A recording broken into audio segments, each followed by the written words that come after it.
Good afternoon, everyone. It's April 3, 2023. This is Mia Schwartz. I am updating my rhinoplasty done in the Philippines way back 3 months ago. So now we have to look back what was being done during the surgery and times and what kind of procedure was done. So in December 23, I had my rhinoplasty done in the Philippines. So what they did is called the cartilage rhinoplasty, which just done by harvesting cartilage done on my ears, my both ears, in order to shape and it matches how it looks. So for me, I did this because I did in the Philippines. It's because in specific genes, I am Asian, and I wanted also the Asian doctors that can done this. And I know in the Philippines that whatever for whatever reasons, most Asians accomplish what they want and they're happy about it. Now it's dependent upon you, how you suggest, depend upon your genes. Just communicate to your doctors what you want to accomplish. So the alloplasty is called the small amount of skin that has to remove. So what they did is I have these wings around on here, and that's really not the bother, but maybe it can improve, and I just want to feel good about it. And maybe I do this 100%. I do this because I want to feel good about myself, not for others. And it's just I wake up in the morning, I want to feel good, and that's how it matter is.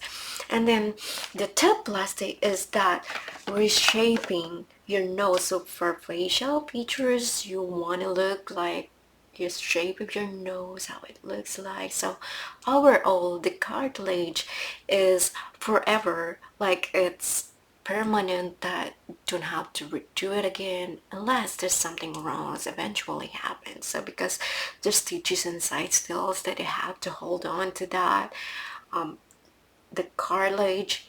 So in other words, cartilage is an expensive term for rhinoplasties in our nose, and that therefore it's more expensive because it's consumed times harvesting your.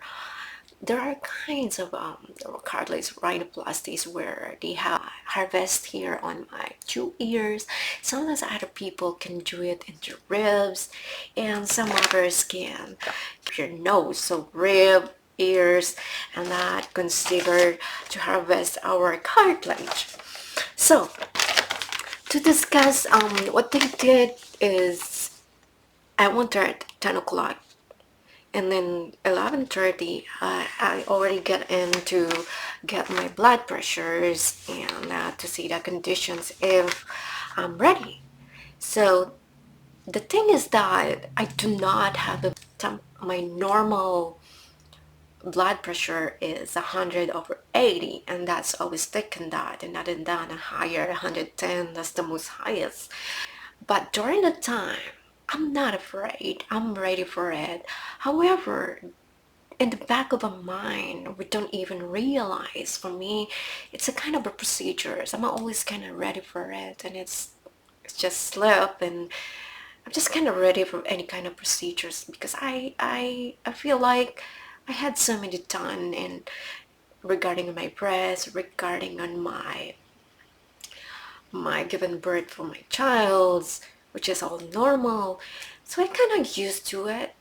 So I was there. Long story short, I was there waiting for 2 hours to calm down because in the first place, I got 160 over somewhere we can think about is like a nervous breakdown. It's because a nervous is high blood pressure. I kind of 150 to 160, just like that. And then they have to wait a lot of 30 minutes.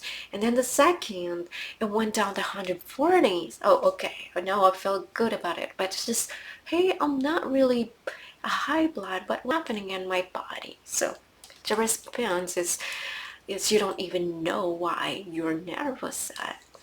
And then And then after 2 hours, maybe you can say an hour or maybe in half, my pressure is went down like 110. So yeah, finally, just my doctor says, let her sit down, calm her down, don't let her walk, just sit down and relax, and then just lay your back.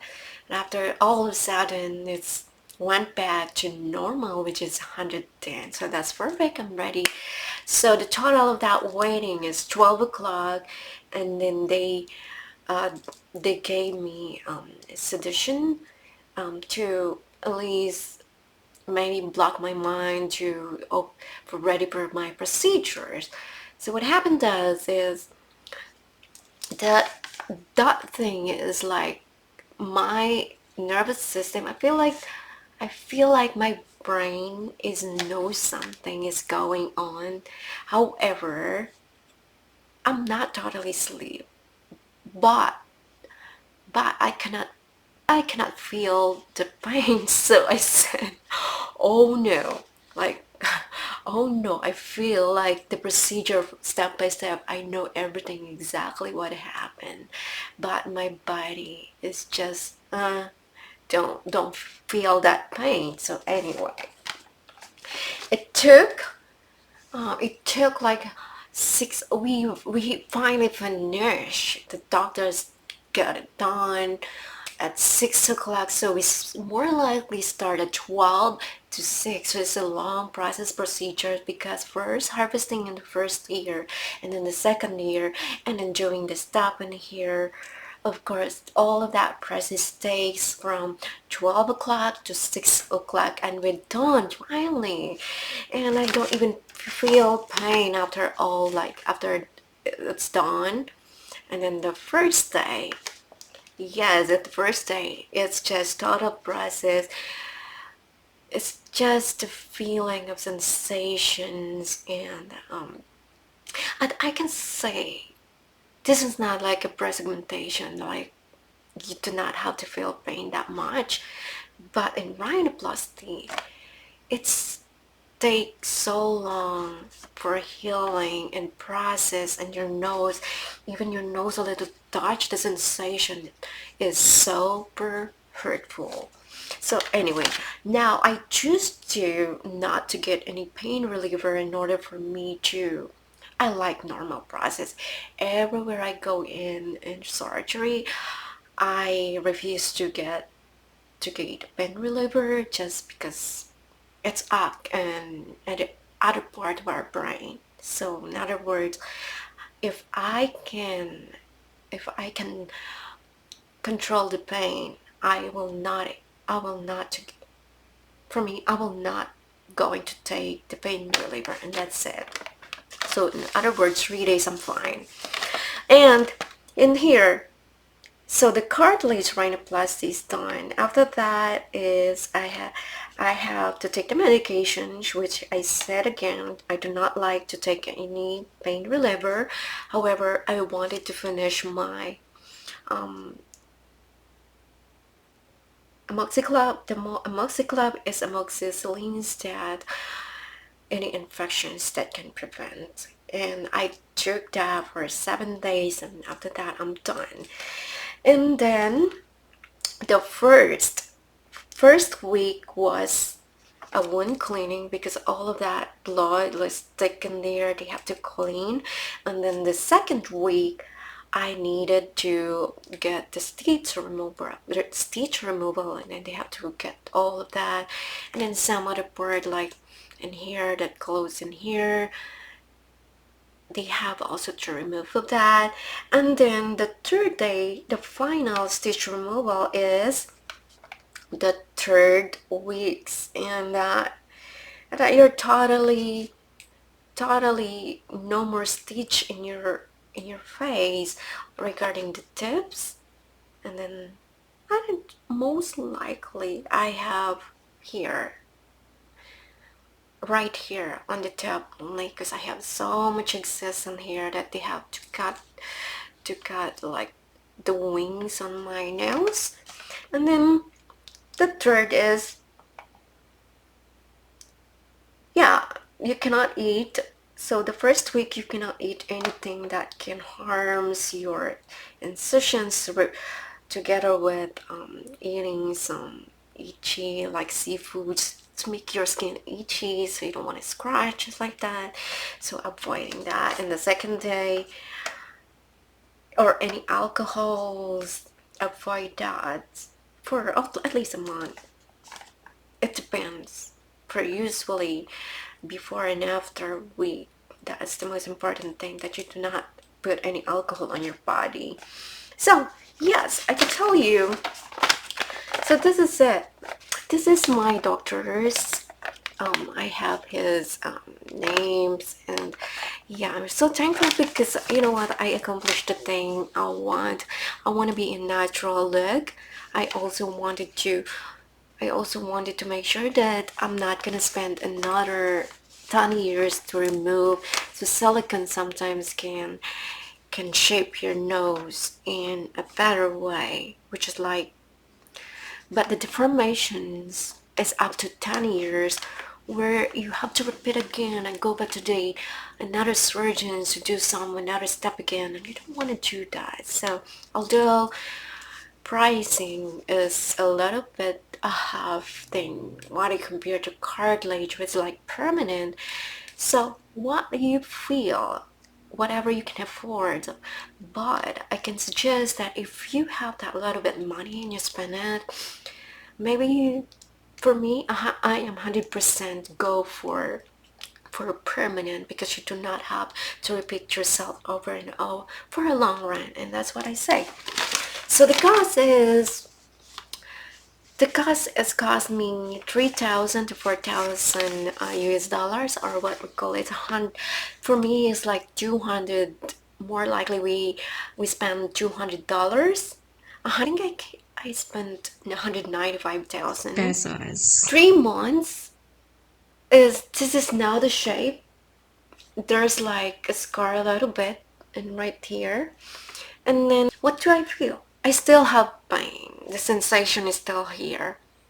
More likely the smile is not like, it's not fully. I still have this softness in here, right here.